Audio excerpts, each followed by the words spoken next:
Το Σάββατο αρχίζει στην Αγία Νάπα το ετήσιο τουρνουά ποδοσφαίρου για παιδιά ηλικίας 6 με 16 χρονών. Πρόκειται για ένα από τα μεγάλα τουρνουά ακαδημιών ποδοσφαίρου σε Ευρώπη και Μέση Ανατολή.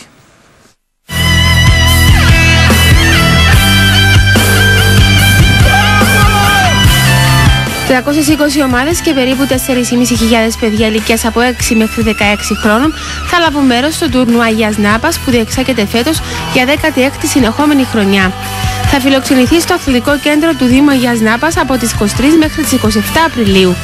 Στο τουρνουά λαμβάνουν μέρος οι κορυφαίοι σύλλογοι και ακαδημίες της Κύπρου, αλλά και 5 ακαδημίες από Πολωνία, Λίβανο, Ιορδανία και Αίγυπτο με συνολικά 10 ομάδες.